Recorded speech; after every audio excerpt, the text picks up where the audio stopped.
When the House voted today to extend the Bush tax rates for lower and middle-income Americans, 3 Republicans broke away from the pack and dared to side with the Democrats in support of the bill. Congressman Steve King was not one of them. He has slavishly stayed on Republican message, demanding the Bush tax rates be continued for everyone, including the wealthy. Joining me now from Washington, Iowa Congressman Steve King. Congressman King, is this the first tax cut that you've voted against?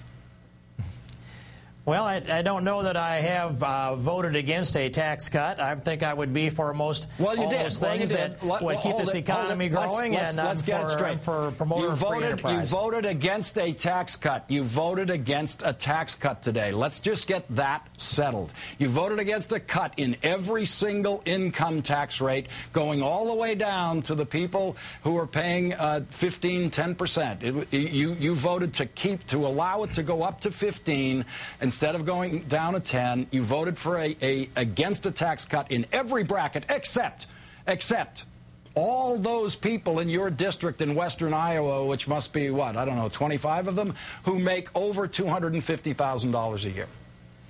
I don't think anybody really believes that that vote today was against a tax cut, and it's obvious that I don't believe that, or I would have reacted differently to your question. Well, what I voted against was separating out and playing class envy against people that are in a higher bracket. You don't know what the tax code is.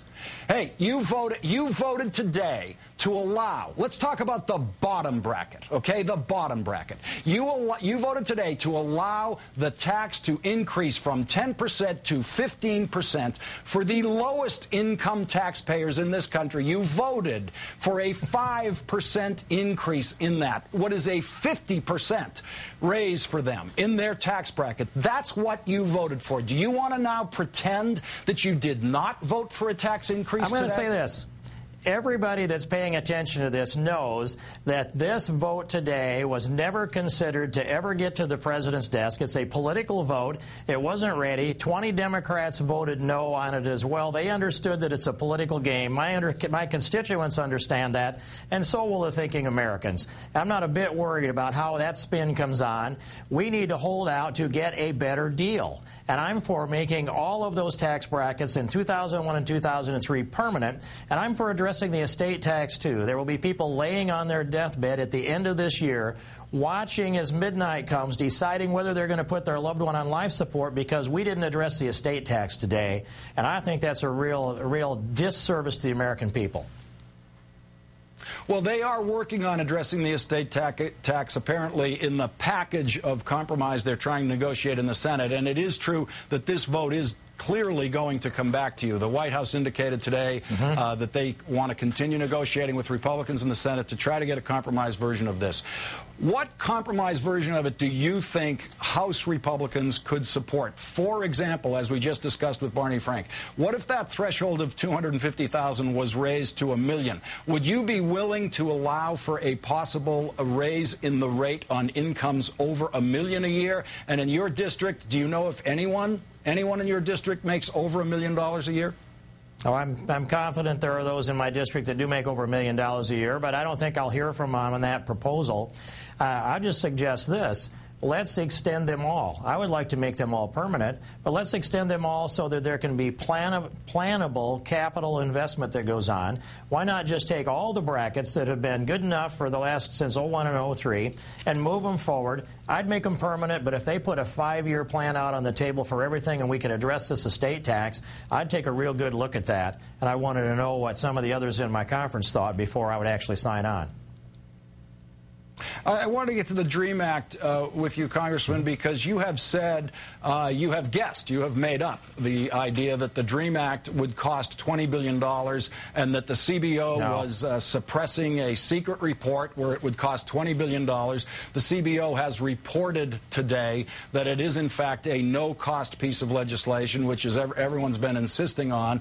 This is legislation, for the audience that might not realize it, to create a path for citizenship for people people who've come into this country illegally at a very young age, if they join the military, if they've come in before the age of 16, if they go to college in this country, they could find their way to a path to citizenship at no cost. So now are you willing to admit that what you were saying about the $20 billion cost and the secret CBO report is absolutely untrue?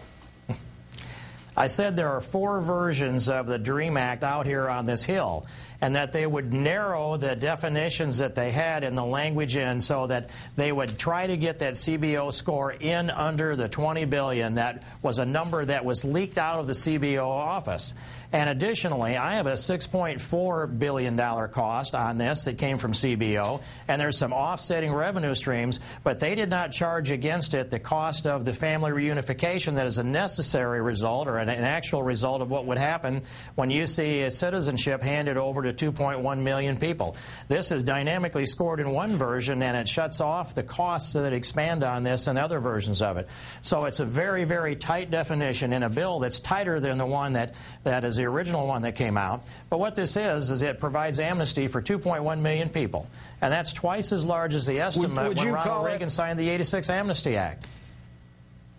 Well, would you call it amnesty when it provides a path to citizenship for soldiers who have volunteered and done service in combat in Iraq and Afghanistan?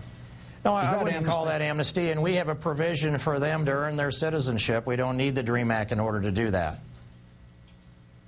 But the Secretary Gates, Defense Secretary, does support the DREAM Act specifically because of the incentive it would give for soldiers in the military and going forward. So what does he not understand about the DREAM Act? What does the Secretary of Defense have wrong about the DREAM Act on why he thinks it is good for America and good for our military?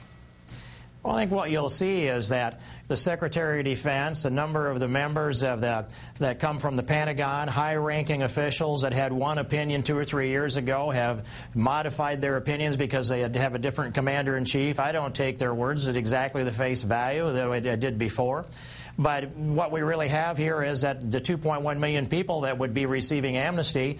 And on top of that, here's the part about national defense that I'd like to ask Bob Gates.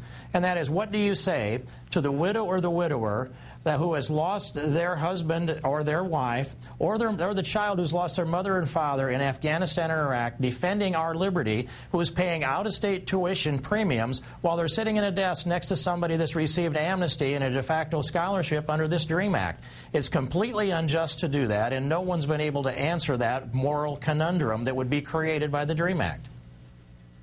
Congressman King, let me ask you what you would say to the family of Lance Corporal Jose Antonio Gutierrez. Do you know who he is? No, I don't. You ever heard of him? Okay. I'm not sure. 22 years old.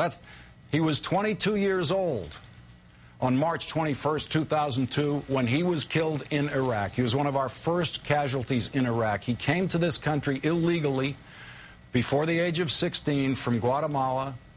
He was granted, upon his death in service to this country, he was granted citizenship after he died. Is that a citizenship case that you object to? You know, I think I do remember that case, and I'm not certain, but it seems to me that I supported a private bill to grant him posthumous citizenship and to honor him for his sacrifice to America. I have to check the records on that, but I think that's what we'll find out. Okay, so that's when Steve King is willing to grant citizenship. If you can get yourself killed in combat for this country, then you're willing to step up and say, okay, you've earned your citizenship now that we can bury you.